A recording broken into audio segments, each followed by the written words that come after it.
saying, because he seems to be repeating his stance on how unhappy he is with NATO, and continuously saying that he receives zero support, zero help from them. But will there be consequences on this front as well? Because President Trump has not even shied away from calling NATO to be the comparison that has been drawn to a paper tiger. Let's once again listen into what President Trump's opinion is on NATO. And we got no help from NATO. We got no help, zero from NATO. You know, we spend trillions of dollars on NATO. We got no help.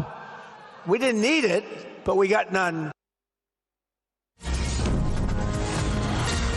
So what is the plans on part of the United States? Because what is being said that the Pentagon is now planning to withdraw about 5,000 American forces from Germany, and this is now coming across at a time when it comes to multiple countries who are also the allies of the United States, but President Trump being unhappy, and also with other leaders of the NATO members, for not getting any direct help as far as the US military campaign against Iran is concerned. And already the US military has a massive presence in Germany dating back to the aftermath of the World War II and Cold War.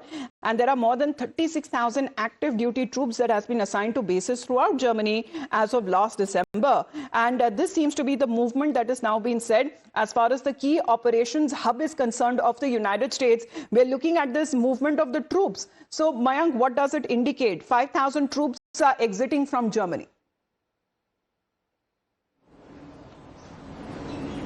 See, the war has protracted for almost 2 months, and there's a process of changing over, which is set of troops are changed over by the other set of troops, and this is also done in the process to bring in rest and recuperation. That's the way militaries function in general, because in this case, but then since we don't know the actual details wherein the troops are being mobilized, because 5,000 troops is from Indian terms and formation terms, it is more than a brigade, much larger than a brigade size troops, which is 5,000 troops actually. And when troops move, they also at times move with their equipments, and so it's a massive, substantial troop.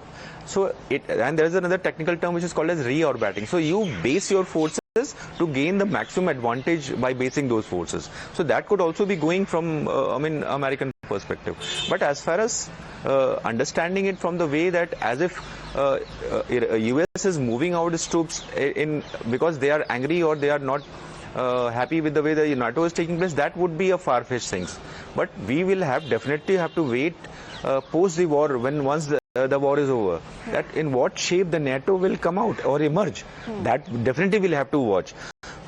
But then as of now, we can only read that it could be part of the reorbiting or rest and recuperation process, wherein the process of rebasing the forces is being carried out.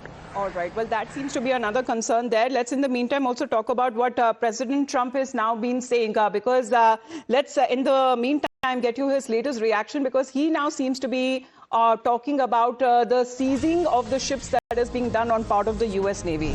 And the details of the ship takeover tactics is something which President Trump seems to be talking about, that several of the cargo and the oil ships that has been now taken over. And when it comes to the work that is now being done, especially when it comes to the US naval blockade, is something which President Trump has been highlighting to say that it has been very, very effective. And there was no response. Turn your ship around.